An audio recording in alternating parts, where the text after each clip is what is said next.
João Gilberto, era Tom Jobim, Só era Caetano, cena, era pô. Djavan, e eu comecei a ver aquilo ali. Só que eu escutava um pouquinho de Tom Jobim, um pouquinho de Racionais. Sabe, um negócio assim meio... Ah, meu, mas... É porque você... É ali, né, cara? A gente é o meio que a gente vive, né?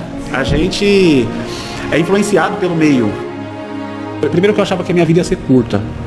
Falei, pô, eu com esse peso aqui, cara, e o médico falou assim, você vai casar com esse cara? Na minha frente, eu pedindo, orando a Deus, meus pais, todo mundo ali. E a Nayara chegou e, como prova de amor, casou comigo antes de eu fazer a bariátrica. Normalmente o cara que acha isso, que o que não conseguiu é preguiçoso, às vezes nunca passou uma dificuldade. O hino do Corinthians é menor. É menor. E é bonito, hein, cara? Que a igreja tinha um lance assim meio... Tipo, essa música não. Essa música sim. E isso até usava assim, isso aqui é de Deus, isso aqui não é de Deus, sabe? E Jesus tinha sempre uma saída, cara. Mesmo no... Pô, era o fariseu, o sábio, Jesus tinha uma saída. Porque se a gente não tivesse conhecimento, a gente acaba sendo enganado. Eu acho que isso aí é Deus se manifestando, sabe? A arte, eu acho que isso é... Felipe Pimentel, é isso? Pimentel. Você tem um José no meio lá, né? Mas eu tenho, é Felipe José Pimentel. Mas é muito nome, né, cara? O que é a vida pra você? Se a gente falar que a música é a vida, eu acho que é covardia, assim, né? A vida é razoável, né? A vida é muito... Mais. A vida é muito mais. A música é um detalhe que a gente encontra na vida, um detalhe importante, a arte num todo, né? Tem uma frase que fala que sem música a vida seria um erro, sem arte a vida seria um erro. Legal, acho que é importante, mas a vida, ela é muito mais do que isso. Cara, tem grandes prazeres e grandes decepções, né? A vida é um misto de euforia e tristeza. Quando a gente se afunda muito numa tristeza, passa a uma depressão. Quando a gente também fica muito alegre, a gente se perde um pouquinho né? Parece que o pé sai do chão e a gente dá uma viajada. Cara, quando eu tenho um filho, meu filho, o Levi, quando ele nasceu, a minha perspectiva de vida deu uma mudada. Primeiro você vê o milagre da vida, né? Você vê nascer assim, você fala, cara, como, né? E a gente crê que Deus, né, faz esse mistério, né? Que a vida, a morte também é um mistério, mas a vida também é um baita mistério, cara. Que sai uma pessoa perfeita, né? Com raciocínio, com coordenação, com inteligência. E aí a vida, ela muda um pouquinho, assim, parece que você meio que vê a continuidade, uma outra pessoa que vai vir depois de você, e aí você vê que a vida não gira em torno de você, né? Você que está em torno da vida, né? Mas a visão que você tem, quando vem aquela criança ali, você percebe que não é do jeito que você... Tipo, quando você é muito novo, você pensa que vai durar para sempre, cara. E quando você vê uma outra pessoa chegando, você percebe que você já viveu a ponto de ser o pai, e aí você começa a ver ele crescer, e quando ele cresce um pouquinho, você sabe que você também está envelhecendo, né? Quanto mais, velho, o filho ficar, a gente vai acompanhando. Então, a gente começa a perceber, a gente começa a sacar que vai ter um fim, que tem uma... Isso pode ser um pouco assustador, mas também pode ser, poxa, preciso fazer alguma coisa, cada um vai levar de um jeito. Cara, você começa a pensar no fim, e complica, porque você começa a ver, a gente não vive para sempre, né? Tem uma média. Então, quanto mais você olha, quantos eu vou ter, quando as realizações dele que vai acontecendo durante a vida, cada realização, quando meu filho terminar os estudos, quando meu filho terminar a faculdade, quando ele se casar, e aí eu vou estar onde? Né? Mas é isso que eu estava falando, cara. Não gira em torno de você. É um legado que você deixa, é uma continuidade. É uma continuidade. Sim. Isso não é só com filho, não. Eu acho que com um amigo também. Tipo, o cara não tem filho, mas o cara convive com alguém. Você deixa uma coisinha ali, uma semente, uma palavra que você fala, uma atitude, principalmente uma atitude. Porque assim, existe diferença de música e som. Sim. E barulho. Né? É que a gente não quer desqualificar, mas você sabe que... Teoricamente, música é harmonia, melodia e ritmo. Né? E o som, ele tem duas características, cara. Que é o som determinado e o som indeterminado. O som determinado é o som que você pode grafar em notas musicais. E o som indeterminado é o som de qualquer coisa que você não consegue escrever música. Você não consegue colocar na partitura, é o som do ventilador ali. Não coloca. Agora, alguém assoviando, cantando, você consegue colocar. Tem muita coisa que a gente escuta que a gente não gosta. Eu não desqualifico, não vou falar assim, isso não é música. Vamos pegar um exemplo assim, quando a gente escuta um rap. O rap, ele tem ritmo, né? Um ritmo marcante, pesado, bom de ouvir, a batida. Né? Ele tem harmonia, normalmente tem um tecladão marcando aquilo ali, ou um violão. Bem simplesinho, mas fica ali no fundo, ali, fazendo uma loop, cama, né? Normalmente são acordes até dissonantes, assim, mas é um loop. Fica voltando, às vezes muda a base, o beat vai para uma segunda, para um B. Mas a melodia, às vezes não tem, cara. Às vezes no refrão tem melodia cantada. Mas a parte da rima, a parte falada, ela não é melódica. Não é né? melódica. Ela é falado, Só fala. é uma fala. Então tem ritmo, tem harmonia vestindo aquela fala. E aí quando chega no refrão eles colocam uma melodia. Muitas vezes, né? O rap tem um canto mais melódico no refrão, aqueles cantores, né? Fazendo uma cama ali, fazendo um então, backing, né? Eu, assim, não tenho os 3 elementos na música inteira, mas, cara, é uma música maravilhosa. Eu gosto pra caramba, acho que a batida... Você curte alguns raps aí? Curto. Poxa, a gente da periferia não tem muito pra onde correr, cara. Ainda mais eu nasci em 86, os anos 90... na minha casa era uma mistura, assim, porque eu comecei a tocar e eu gosto muito de MPB. Então eu ouvia. Mas já desde o início, desde criança, adolescente, você já gostava de MPB ou deu uma mudada assim? Não, deu uma mudada. Teve aquele 2 aninhos do rock and roll, o Slash, sabe? Rapaz. O Oficina G3, o Juninho Afran, todo guitarrista, né? Já olhou pro Juninho ali, tudo toca pra caramba. Mas eu conheci um cara, mano, um vizinho meu, o Manassés, ele tocava samba. Violão de 7 cordas, violão de nylon. E eu nem sabia que o violão tinha corda de nylon. Eu falei, meu, só tem violão de corda de asca. E quando eu vi aquele cara tocando, me deu um susto. Porque era música brasileira, os acordes eram mais preenchidos, aquilo começou a mexer comigo aí. Eu comecei a ouvir e ele começou a me indicar. Ó, escuta isso aqui. Daí eu lembro que era João Gilberto, era Tom Jobim, era Caetano, era Djavan. E eu comecei a ver aquilo ali. Só que eu escutava um pouquinho de Tom Jobim, um pouquinho de Racionais. Sabe, um negócio assim meio... mas... É porque você... É ali, né, cara? A gente é o meio que a gente vive, né? A gente é influenciado pelo meio. Cara, a gente tá tendo essa conversa aqui. Mesmo que você me faça uma pergunta específica, a minha resposta ela vai ser um misto de informações. Coisas que eu conheço bem, coisas que eu conheço mais ou menos. Sim. Não é? Então eu te dou uma resposta, mas na minha cabeça tem várias coisas para eu chegar nessa resposta. Eu acho que a música vai num caminho parecido. A gente pode tocar um samba ali, mas no meio dos meus acordes tem o jazz, tem o blues. A gente estava falando lá do começo, quando eu comecei a tocar. E eu lembro que a igreja tinha um lance assim meio... Tipo, essa música não. Essa música sim. E isso até usava assim, isso aqui é de Deus, isso aqui não é de Deus, sabe? Umas coisas isso que... quando não fala que é do diabo. Que é do diabo. E aí, cara... E aí a gente tem a liberdade de assistir um filme, de ir numa peça de teatro. Se você vai ver uma exposição artística, tem um desenho super legal ali, poxa, você chega num lugar que tem um grafite, um desenho, a gente pode participar disso daí, mas parece que quando é música o pessoal tem uma trava, né, cara? Tem uma trava, tipo, essa música aí, mas... eu acho que é a mesma coisa do que as outras artes. Se você vai assistir um filme e ali tem uma mensagem que não te agrada, você não assiste, cara. Mas não precisa ser o filme que fala exclusivamente daquilo. E a música também. Se a música não me agradar, não me agradou, não vou ouvir mais, não quero. Mas se ela me agradar, cara, não me importa se o compositor... Tipo, sabe, se foi o cara que escreveu o hino da harpa ou se foi o Caetano Veloso que escreveu a música. Se a música ela tem uma boa mensagem pra mim, rítmica, melódica, harmônica e a poesia, que é uma arte extra, né? Porque a música é harmonia, melodia e ritmo. E a poesia é outra coisa, né, cara? A gente se apropria das poesias pra fazer música. Mas tem música que não é poesia, a gente só canta, solfeja, né? A melodia não precisa de letra. Às vezes é uma informação. E a letra também não precisa de música, né? Se a gente começar a ler uma poesia aqui, vai ser super legal. Sim. Então, cara, eu acho que isso aí é Deus se manifestando, sabe? A arte, eu acho que isso é uma coisa que Deus deixou pra gente, assim, tipo, ó, se diverte aí, vê como isso é bom, vê como isso é prazeroso, vê como isso daqui mexe num lugar que a gente não mexe quando a gente vai no médico. O cara te abre a barriga, o coração, o cara troca o seu coração por outro. Mas na tua alma ele não mexe. E eu acho que a arte tem essa porta. Se você for uma pessoa que se sensibilizar, ela consegue bater num ponto que a gente não consegue com muita facilidade. Eles são mais alegres, mas isso é uma sensação. Tem música triste pra caramba com escala maior e acorde maior, e tem música muito alegre com acordes menores. É porque tem um ritmo, né? Tem um swing. Vai depender do ritmo. Vai depender do ritmo. E da letra também. Agora, a menor harmônica é um som que me agrada, mas é lógico que eu não pego o violão e falo, vou compor uma música com a menor harmônica. Mas assim, se eu ouvir o som das notas, é um som, ela é meio cigana, assim, ela é meio, sabe, tem aquele som meio, eu gosto. Mas, cara, quando a gente olha para isso, a gente sabe que tem a escala cromática. A cromática tem todas as notas.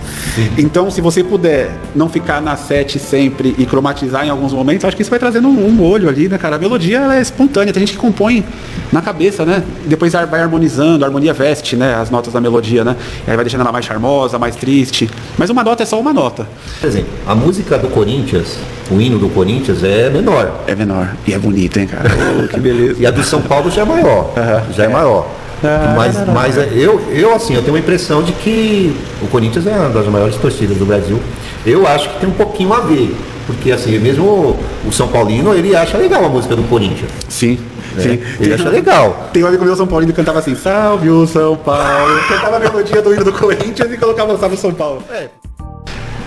eu acredito que Deus, ele é o criador do homem, né? Eu penso que Deus fez o homem. Pode continuar. E, cara, se você olhar pro homem, mulher, você vai ver que o nosso corpo, ele tem os elementos da música, melódico. Então a gente tem um ritmo, a gente fala, anda, pensa no ritmo, a gente faz melodia cantando, assoviando. Agora a harmonia, que é o conjunto de notas, a gente só faz em comunhão. Por isso que Deus não criou um só, né? Não sei se é por isso, mas uma exegese aqui, uma interpretação. Tem um pouco a ver, né? Eu consigo fazer ritmo e eu consigo fazer melodia. Agora, se a gente quiser fazer uma harmonia, tem que ser nós dois. Você canta o dó, eu canto o mi. Aí a gente tem uma tônica e uma terça. Aí harmoniza. Agora, sozinho é só melodia. Você vai cantar todas as notas, mas uma de cada vez. Então é sempre melodia. Agora, em dois, a gente já consegue harmonizar. O que é treinado é o ouvido relativo. A gente chama de ouvido relativo. O absoluto é assim, você é criança, e aí você escuta lá, do, ré, mi, fá, sol, lá, si, e você nunca mais esquece, cara. Você nunca mais esquece o som dessas notas. Toda vez que você ouvir um mi, você vai saber que aquilo é um mi. Agora, o ouvido relativo é o ouvido que escuta assim. Você começou a tocar lá, grande. Eu sei que você está no primeiro grau. Mas eu não sei se você está em dó, se você está em ré, em mi. Eu sei que você está no primeiro acorde.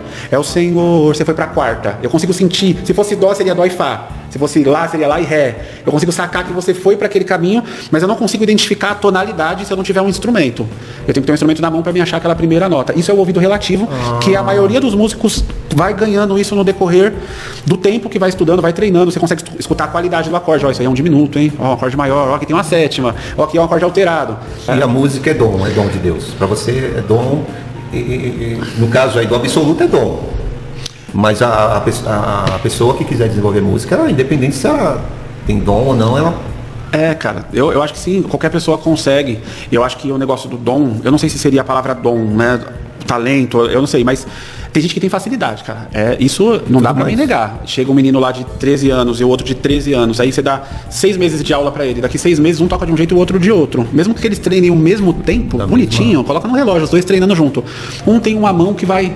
Sabe, às vezes o que tem a mão mais legal não tem um ouvido tão legal. Então é um combo de coisas, né? E aí, quando o cara tem a sorte de ter um bom ouvido e conseguir ter uma coordenação motora boa pra tocar, a gente pode chamar isso de dom, sim. O cara vai ficando mais completo, né? Cara, eu gosto muito da palavra de Deus. Eu sempre gostei. Veio junto com a música isso pra mim. E eu gosto. Os meus pais são pastores, eles sempre leram a Bíblia em casa. Legal, cita aí seus pais. Sim, seu pai é o pastor Adilson, pastora Mical, são pastores. E meu irmão, pastor Tiago também. Então a gente sempre teve esse costume, sabe? E eles contavam as histórias bíblicas pra gente com muita alegria. E fez a gente se apaixonar por essas histórias. Teve uma fase. Aí eu fui lá, vou fazer a ETAD, vou fazer, sabe, essa... Teologia. Teologia, né? E aí fiz lá o curso na Assembleia de Deus e ficava empolgado. E depois eu percebi assim, é muito válido. Quem quer estudar, estude, vai pra cima. Sim. Deus abençoe. Mas eu acho que a palavra de Deus, ela tem o mesmo ponto da música, né? Ela toca também num lugar que às vezes não é só estudando. Às vezes é buscando no autor algumas coisas. A música é a única que eu não abandonei, que eu foquei e fiquei. Sim. Mas eu pego alguns assuntos que me chamam a atenção. Por exemplo, eu tô lá ouvindo sobre finança e o cara começa a falar de bolsa de valores e não sei o quê. Se eu pegar gosto por aquilo, eu vou ficar assistindo todos os vídeos e compro um cursinho e leio um livro. Eu fico um tempo em cima daquele assunto ali. E eu gosto de fazer isso, cara. Às vezes eu pego muita coisa para fazer ao mesmo tempo e me perco um pouco. E com a Bíblia, ela teve essa fase de eu ficar ali, eu quero saber as histórias, eu quero saber os autores, eu quero saber o tempo, o ano, tá, é lei, é graça, sabe essa... Sim, tem esse dilema todo aí. Mas depois eu vi, assim, eu achei, poxa, eu preciso conhecer, cara, a ponto de eu ser uma pessoa razoável, mano. Sim. Sabe, cara? Eu preciso saber para eu não ser um imbecil. Como que a gente pode falar que a gente serve a gente é filho de Deus, Jesus Cristo é o cara. E aí a gente não leu nem o que tem na Bíblia sobre ele, assim, direitinho, com mais carinho, sabe, cara? Se a pessoa não tem informação, não tem o costume, beleza, não tem problema. Mas eu acho assim, se a gente entrega a nossa vida nisso daí, não é? Porque a gente coloca a vida, cara. Quando você conhece Jesus e você realmente decide, você coloca a sua vida. Então eu acho que o mínimo é a gente tentar saber, poxa, o que o Mateus escreveu sobre ele? E o Marcos falou o quê? E o Lucas? E o João? Sabe, depois que ele morreu, o que os apóstolos fizeram? O que eles continuaram falando? E antes dele vir, o que se falava sobre ele? Quem profetizou sobre ele? Sabe? Quem sombreou? Quem abriu uma porta, um caminho para ele? Então essas coisas, porque se a gente não tiver esse conhecimento, a gente acaba sendo enganado, cara. Quem é o personagem aí que marca aí a sua vida, que você Sim. espelha? Então, pode ser clichê, né? Mas como tem que ser o principal, assim, a figura de Jesus Cristo homem. Porque o Cristo Deus é uma questão de fé, eu creio que ele é o Deus, o Messias enviado, Filho de Deus. Mas assim, deixando a religiosidade e pegando o homem. O menino que nasceu na Maria, o José que era aquele pai de criação, né? Que foi visto lá no templo. Poxa, eu queria muito saber, cara, o que aconteceu, assim, sabe, dos 12 aos 30. Tem um monte de opiniões, né? Tem um monte de histórias, a gente não consegue... Mas as atitudes que ele tomava, cara, sabe aquela pessoa que tem sempre uma resposta? Às vezes a resposta está no olhar, às vezes a resposta está na palavra mesmo, no falar, na atitude. E Jesus tinha sempre uma saída, cara. Mesmo no... Pô, era o fariseu, o sábio, Jesus tinha uma saída. Era o soldado, Jesus tinha uma saída. Era o pecador, era o cobrador de impostos, era a prostituta. Jesus, ele sabia... Igual a gente fala assim, né? Que ele sabia entrar e sair em qualquer situação. Então, e tô tirando o lado o Deus. Eu tô falando do homem, Jesus. Ele, o homem perfeito. Cara, se a gente se espelhar e conseguir, sabe, chegar perto ali, pelo menos ir compreendendo, já seria assim um avanço absurdo para nós, cara. E ele veio. Frustrou algum. Cara, o pessoal olhou e falou, poxa, não, esse aí não é o Messias que eu tava esperando, né? Mas o Isaías falou como seria ele, né? Sim. Sofredor e tal, mas só que o pessoal não... Mas tem muita profecia que às vezes se refere ao Cristo Deus numa segunda vinda, numa majestade diferente, e o pessoal achava que o menino ia nascer ali já naquele, sabe? E não é, cara, ele veio como homem e foi um homem. Todos os caras da época eram de um jeito, o cara da pele mais escura, do cabelo mais crespo, um cara mais do deserto, com a pele mais ressecada. Aí você pega um europeu cheio de Monange e... Aquela maquiada, uma maquiada... E coloca o cara... É assim, cara, eu não consigo compreender, mas eu acho que essa imagem nunca me importou. A imagem que me importa é a que está lá descrita nas escrituras, a imagem que ele deixou, a imagem que a gente vai conhecendo, né? E Paulo depois fala, né, que ele abriu mão da sua glória e tal. Isso é bonito demais, cara. Ele não teve a expectativa, né, a usurpação de ser igual a Deus. Ele deixou isso, tipo, não, eu não vou ser igual a Deus, eu vou ser igual ao homem. E abriu mão, e veio, e fez, e deixou um baita exemplo aí pra gente. E independente da religião, Israel, de quem tá escutando a gente aqui, cara. Independente, se a gente conseguir olhar para Jesus, para os ensinamentos de Jesus, a gente consegue ter uma humanidade um pouco diferente do que ela é hoje. A gente consegue mudar. Você falou de Jesus, mas... dá pra gente ver em algumas pessoas ele, né? Várias vezes eu vejo a minha mãe fazendo algumas coisas, e não é só por mim, porque às vezes fazer pelo filho é um pouco mais fácil. Por mim é incontável as coisas que ela fez, mas eu vejo ela fazendo coisas por outras pessoas que eu falo, poxa, cara, isso aí é de Deus, né? É de Deus, porque a gente, na nossa humanidade, a gente é podre, cara. Mas ela tem hora que ela tem umas sacadas assim, e olha que eu sou um cara bem tranquilo, mas às vezes eu perco não, isso aqui tá errado. E é difícil você ver ela chegar nesse nível. Ela sempre escuta. A minha mãe, ela ficou um exemplo para mim também em relação a estudos. A minha mãe tinha estudado, acho que até a 4ª série, 5ª série do primário. E depois dos 50 anos, a minha mãe foi terminar os estudos, fez a faculdade, ela é psicóloga. Cara, na faculdade, lá com 55, 56, hoje ela está exercendo beirando uns 60 anos ali. Não fala a idade. Beirando ali essa idade e trabalhando como psicóloga. Que, poxa, a gente não tinha visto isso ainda, sabe, em casa, assim. Porque o meu pai, cara, ele trabalhou e sofreu e correu, sabe, sustentou, a gente fez tudo que ele podia, a minha mãe também, mas ainda depois ela teve um fôlegozinho. Meu pai também terminou os estudos, fez, é um exemplo pra gente.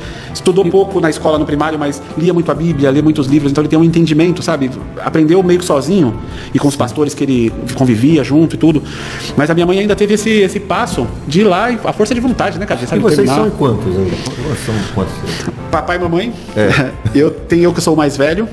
Eu tenho meu irmão Tiago, que é o irmão do meio, e tenho a minha caçulinha, que é a Nicole, a minha irmã. A Nicole. A Nicole, naquela época da igreja, a Nicole era criancinha. E a Nicole hoje já é mãe, tem 2 filhos. Meu irmão também já é casado. Mas que bom, nessa parte aí, a gente ter algumas referências próximas a nós. É muito bom esse relato seu. I have a dream. são realizações, né? Eu tinha o sonho de me casar, por exemplo. Quando eu era mais moleque, eu pensava que queria constituir uma família. E me casei, cara, com uma pessoa que Deus preparou, assim, pra mim, sabe? A gente tem uma cumplicidade boa, todas as dificuldades, né, cara, de um casal, mas a gente é bem cúmplice na nossa vida, assim. Deus me abençoou, cara. Colocou uma mulher que tá sempre comigo ali, eu procuro estar sempre com ela também. Já nos deu esse fruto que é o Levi, né, que é o nosso filho, que é uma bênção, cara. Tem outro sonho também. Outro sonho, a gente teve a possibilidade de colocar ele para estudar. Ele estuda numa escola que era um sonho pra gente, a gente não teve a possibilidade e hoje ele estuda nessa escola. Teve alguma vez na sua vida que você achou que poderia não acontecer esse sonho? Já, cara, eu tive um problema de saúde, né? Eu tive um problema de saúde que me desestabilizou. No peso, né?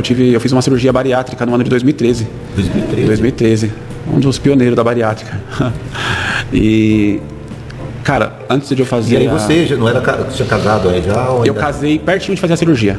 Foi bem próximo. Ou tem que ser amor, cara. Eu tava com 270 quilos, sabe? Uma parada assim absurda. Eu tava mal de saúde mesmo. Precisava, tinha que fazer a cirurgia. E por conta desse problema, né, da obesidade e tal, dessa doença, eu já me senti várias vezes incapaz de fazer algumas coisas, cara. Tipo, primeiro que eu achava que a minha vida ia ser curta.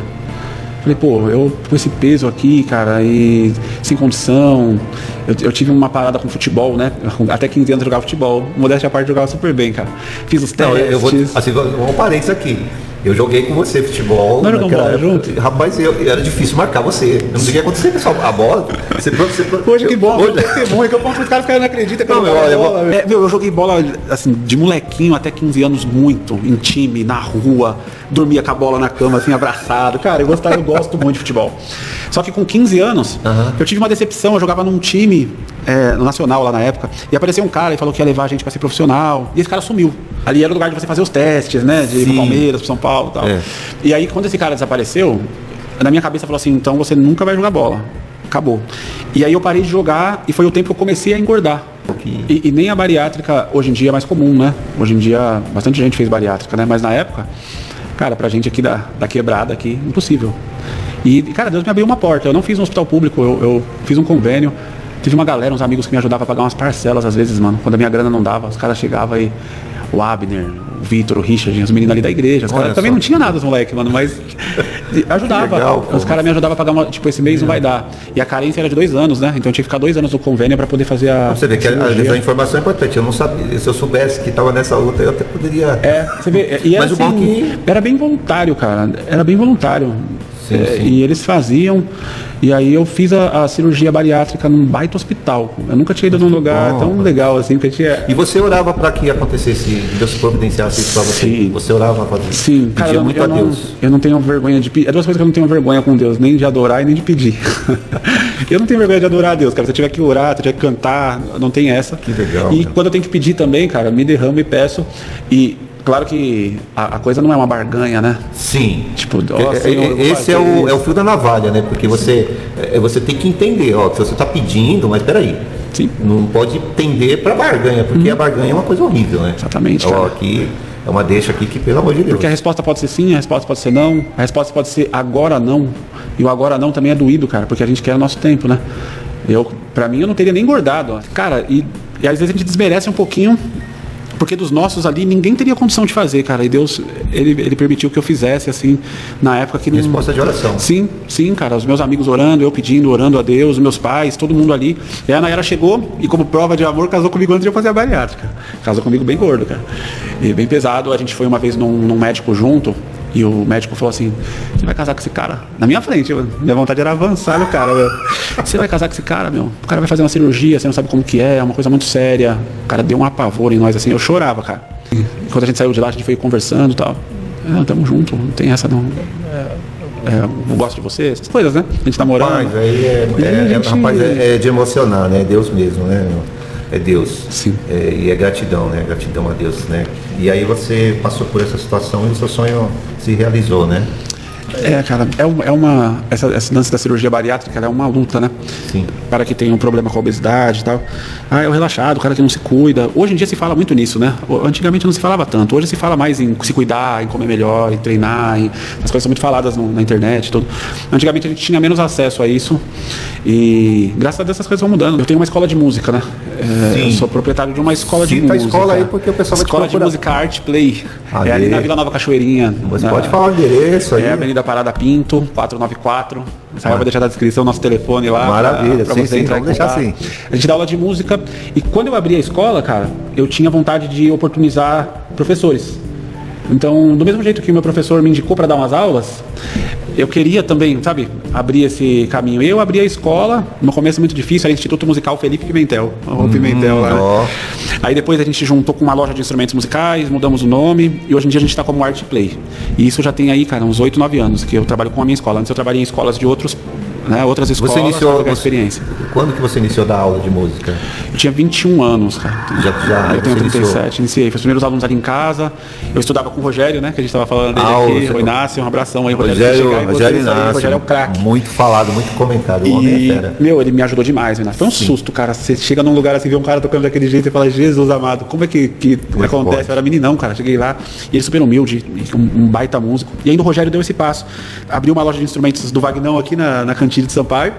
E o Wagner chamou o Rogério para dar aula lá. Aí o Rogério não podia. Aí o Rogério falou, mano, tem um aluno lá que tá tocando e tal, leva ele, é o Felipe. Aí comecei a dar aula na loja do Wagner ali. E cara, eu nunca mais não parei. Cara, o Rogério, quando eu vi o Rogério tocando, eu falei, eu queria tocar pelo menos um pouquinho isso daí. Uma porcentagem. Até hoje eu não toco, mas continuo querendo. Imagina, tocar, que se ele te indicou, se ele indicou você pra dar aula, é porque... ele foi muito generoso comigo, cara. Foi mesmo. Que legal. Né? E porque toda vez que a gente se encontra, a gente se fala pela uma rede social aí, é um cara muito generoso. Muito 10 mesmo. Se eu quiser falar com Deus. A oração, ela é uma loucura, assim, cara, porque você tá falando com alguém que você nunca viu, cara. E pior que a gente fala e ouve. A gente não ora só falando, a gente escuta, você recebe um direcionamento. Muitas vezes eu orei e senti uma resposta, cara. Mas essa aí é aquela oração consciente, que Paulo fala assim, racional, porque existem algumas orações aí que a pessoa decora umas palavras e fica a vida toda falando. É uma conversa a oração, você está falando com Deus, eu estou conversando com você aqui, cara. Se eu começar a falar um monte de coisa sem sentido, você vai, encerrou aí, Felipe, obrigado por ter vindo, porque não tem sentido a gente conversar uma coisa que não... Ou decorado, uma coisa decorada. Então eu escuto você falar comigo, eu não fico pensando na resposta antes de você falar, eu escuto primeiro o que você está falando e depois eu respondo. E, cara, Deus, Jesus, né, abriu essa porta, tirou essa parada de que é o sacerdote, é um sacerdote que entra, o véu rasgou, a gente entra e tem acesso. E a gente pode falar, e a gente ouve, e eu acho que a oração é talvez uma das maiores provas de fé, quando eu vejo que um cara tem fé quando ele ora, porque às vezes a gente não ora porque a gente não acredita, sabia, cara? A gente, sabe, quando você ora... ainda mais quando você ora sozinho, porque você falou dessa oração profissional, né? Essa daí, pega na mão do irmão e vamos orar. Beleza, pode sair uma oração muito boa dali, mas quando você tá sozinho, mano, e você fecha a porta do seu quarto ali, igual Jesus ensinou, aí você fala, sabe? Eu não tô falando isso com falta de fé, não. Eu tô falando isso no maior temor e na maior humildade, cara. Que a gente canta pra ele, a gente ora pra ele, a gente fala com ele, porque a canção também é uma oração, né? Muitas vezes a canção, eu vi o João Alexandre falando isso daí, que às vezes uma canção ela fala mais do que uma oração a Deus, assim. Você consegue cantar, você consegue expressar mais. Você falou no cara que toca, né? O Alexandre é o mestre, né? Mas eu vendo você tocar ali, eu via uma oração, eu via algo ali, assim, né?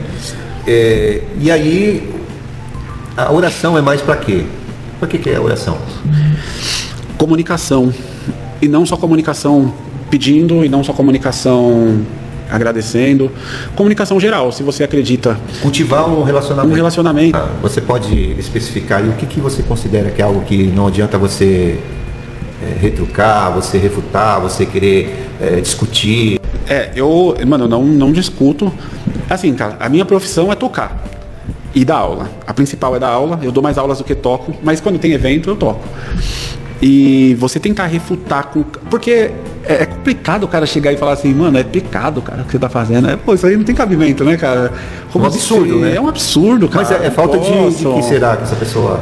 É claro que assim, a gente tá aqui num ponto que a gente vê que não adianta, mas às vezes é falta de... Por que será que conhecimento, cultura, ou às vezes alguém que por trás ali, fazendo a cabeça da pessoa. Às vezes a pessoa teve péssimas experiências com música, por exemplo. O cara ouvia tal música, o cara já pensava em ir pro bar, não sei pra onde o cara ia. Às vezes sabe, o ambiente. E aí a música é culpada, né? A música da música. Aí acha que uma é santa e uma é profana, né? Outra do João Alexandre, que eu vi o João Alexandre falando que não tem Lá maior santo, Lá maior profano. Lá maior é Lá maior. E aí é o ser humano, né, que manda. Então eu não discuto nem pro cara estudar música. Sim. Tipo, tô lá no grupo de louvor e quero que todo mundo seja estudante de música. Eu não brigo mais por isso, já passou a minha fase de quem estuda, quem quer, quem gosta estuda, quem não gosta não estuda. E eu também não brigo mais com o cara que é radical a ponto de falar que eu tô fazendo uma coisa que desagrada a Deus, sendo que ele não é Deus. Então eu não posso falar pra alguém, não faz isso aí não, que o Israel não gosta. Deixa o Israel falar, mano. Por que eu vou falar, não mexe que não, que o Israel não gosta? Cara, se o Israel estiver aqui vendo, ele que tem que se manifestar. Não mexe na caixa do Israel aí não. Sabe? Então, deixa Deus falar com o cara, mano. Pra que você vai matar o cara? Se o cara tá fazendo alguma coisa que... Porque uma opinião é bem-vinda quando alguém pergunta, mano. Quando ninguém pergunta, cara, é um julgamento. Isso aí é julgamento. A Bíblia fala do trapo de imundícia, né? Em relação ao julgamento, à nossa conclusão sobre as coisas. Então, eu não discuto com radicais. A política aí ficou pesado o clima, né, cara? Família brigando e amigos. Eu acredito que a gente tem que lutar muito nessa vida e que tem condição de melhorar. Eu tenho coisas que meus pais não tiveram, meu filho vai ter coisas que eu não tenho. A gente vai melhorar. Mas assim... A Bíblia fala que quem espera em Deus somente nessa vida é o mais miserável de todos os homens. Então, somente nessa vida, não. Mas um pouco nessa vida sim, né, cara? Somente nessa vida, aí fica ruim. Você não espera nada no futuro, você não quer... Porque a vida continua. A gente precisa de dignidade. É um clichê, mas é o que eu vejo. Onde eu cresci, cara, difícil. Então... ver os caras que deu certo hoje me alegra. Encontrar meus amigos que quer dar certo, mano. O cara tem família, o cara tem filho, o cara tem casa, o cara tem carro, sabe? O cara fala bem, o cara aprendeu inglês. O cara fala inglês. A gente fala nem um português direito aqui, o cara fala inglês. Maravilha. Então essas vitórias aí eu acho que Você se alegra também, sim, né? De que lado você está? De que lado que você está, Felipe? A meritocracia, ela prejudica quando o cara começa a se comparar com o outro. O cara começa a olhar, e aí às vezes ele olha para uma pessoa que teve outras oportunidades. Então eu tô do lado de quem tem mérito para crescer, de quem tem força para lutar, para resolver, mas o que não se compara. O que não se compara com o outro. Eu tenho 37 anos, todos os meus amigos têm um carro zero, e o meu Gol ele é 2002. Então tem alguma coisa errada comigo? Não, cara. É o que eu consegui fazer até aqui. Outras coisas eu vou conquistar. Então, teve o mérito quem tem um golzinho? Teve o mérito quem tem um carro zerado? Tem o mérito, mas a comparação eu acho que é descabida. Então, assim, na verdade você não se enquadra dentro dos que acredita que é tudo por mérito. A visão de meritocracia, ela pressupõe que você vai conseguir. Você só não consegue porque você não se esforça. Sim, mas o que você vai conseguir? Porque aí que tá. Aonde o cara quer chegar? Então, você vai conseguir. Cara, eu consegui. Eu não sou o músico mais requisitado do mundo, mas eu consegui vir até aqui, mano, fazendo a minha parte. Então, o problema é você olhar lá na frente e querer falar, eu quero ter isso, cara. Eu quero ter casa na praia, sítio, carro e tudo. Enquanto eu não chegar lá, eu não consegui. Só que, você comprou a primeira, você tá empregado, tá estudando, tá lendo, então isso já é conseguir. Aí o problema é olhar pro lado. Aí você olha pro lado, o cara tá aqui, ó. Sabe, você tá aqui. Aí você fica... Então esse desnível, na verdade... perdendo. Porque quem herda... Qual é a meritocracia de quem herda? Qual é a meritocracia do herdeiro? Qual é a meritocracia do cara que vive de uma família que escravizou um monte de gente aí há anos atrás, há pouco tempo atrás, e o cara herdou um império, mano? O cara nasceu ali. Então, o mérito que esse cara pode ter é de ser uma boa pessoa, de fazer por onde, administrar e ajudar e compartilhar e dividir. Ele pode ser uma boa pessoa, não estou menosprezando quem tem e quem não tem. Mas eu estou falando que não dá para comparar esse cara que já nasceu numa situação e o que nasceu em outra. O cara vai lutar pra caramba para fazer a primeira faculdade. O que já tem, o pai dele já pagou a faculdade dele, ó. Já tem a faculdade, a poupança do carro, a poupança do intercâmbio. Então, são coisas diferentes. Eu não olho mais, cara, onde eu vou chegar, não. Eu tento, é um outro clichê, né? Mas eu tento curtir o meio da viagem. Porque tem gente que pensa que tem o canto da felicidade, né? Você chegou aqui, você é feliz. Enquanto você tá quase pulando pra felicidade, você tá na beira da felicidade, você morreu. Putz. Não é. Então o cara foi infeliz, não é, cara. A gente pode ser feliz com pequenas coisas e com grandes coisas também. Espero que todo mundo conquiste o máximo. Só que a vida não é bem assim, mano. Normalmente o cara que acha isso, que o que não conseguiu é preguiçoso, às vezes nunca passou uma dificuldade. Às vezes o cara nunca passou um perrengue. Aí tá. O cara nunca bateu um prego numa barra de sabão, como dizem. Você é profissional ou você é apaixonado pela música? Primeiro, um apaixonado. Comecei apaixonado. Não pretendia ganhar Não acabou dinheiro. a paixão? Não, cara, de jeito nenhum. Se fosse simplesmente por dinheiro, teria outra profissão, outra coisa. Eu fui pela paixão, cara. Fui pelo amor, porque eu gosto. E eu sinto que é uma oportunidade, cara, até um pouco pretencioso de falar, mas eu vejo o meu trabalho até como um ministério, assim, sabe? Tipo, Legal. eu enxergo a participação Legal. que eu tenho na vida de algumas pessoas. Já a gente falando de paixão aqui, quando você vê lá o aluno seu tocando, executando aquilo ali... Aquilo que a gente falou, de chegar num lugar, o cara tá tocando, né? Sabe, você chegar numa igreja, o cara tá tocando no grupo, e durante a aula... A pessoa, eu não consigo fazer pestana, sabe essas dúvidas, né? Que a galera sempre tem, né? Não consigo fazer a pestana. Aí passa um mês, o cara tá tocando uma música cheia de pestana lá, e nem tá ligando pra pestana mais. Não consigo tocar e cantar, que também é um desafio, né? É um desafio. Colocar no tempo ali, Não, é meio... não é tão simples. Daqui a pouco o cara tá cantarolando, tocando violão, então... Cara, eu fico feliz demais de ver. E cada um numa situação, né? Às vezes é uma criança, você fala, puta que da hora, vai crescer já no. E às vezes é um cara mais velho que você fala, caramba, o cara nunca teve a oportunidade de fazer e agora ele decidiu fazer, sabe? É o cara que vai por terapia. Quando aparece lá, que fala, eu tô estressado. Tem esses aí. Eu tô estressado, cara. Eu queria fazer uma coisa só pra dar uma acalmada. Ele fala, mano, você tá no lugar certo, vamos acalmar. Felipe, agora você fica à vontade aí, se você quiser mandar um abraço aí para os professores, os alunos, os familiares e tal, fazer aí um agradecimento. Gente, galera da Art Play, nossa família, né? Professora Milena, professor Rogério, Yasmin, professor Danilo, professor Matheus, não sei se eu esqueci algum professor aqui, mas a galera que trabalha comigo, que a gente trabalha junto aí na Art Play, muito obrigado por a disposição que vocês têm, né? A gente conseguiu fazer realmente uma família lá, Israel. Legal. Os alunos chegam lá e são acolhidos, né? Cria um vínculo, não fica vinculado tipo ao Felipe, sabe? Eu faço aula com o Felipe, não, faço aula na Art Play, estudo com a Milena, estudo com o Rogério, tudo isso é legal, fico feliz. Cara, a galera da minha igreja, da Assembleia de Deus Ministério Ocidental, um beijão pra todo mundo aí, nosso grupo de louvor, nosso pastor Douglas, todos os trabalhos aí que a gente faz junto, a galera de fora, a galera da música, né? A galera que tá aí tocando. Agradeço a minha família, a minha esposa que ficou em casa ali, deve estar orando por mim lá para que vai tudo bem aqui, cuidando do meu filho, cuidando da nossa casa, do nosso filho, né? Meus pais, meus irmãos. Cara, eu tive muita sorte de ser rodeado por pessoas muito boas. Verdadeiramente Deus me abençoou. Deus me abençoou. Tem boas pessoas. De vez em quando aparece um ou outro atribulado, mas rapidinho vai embora.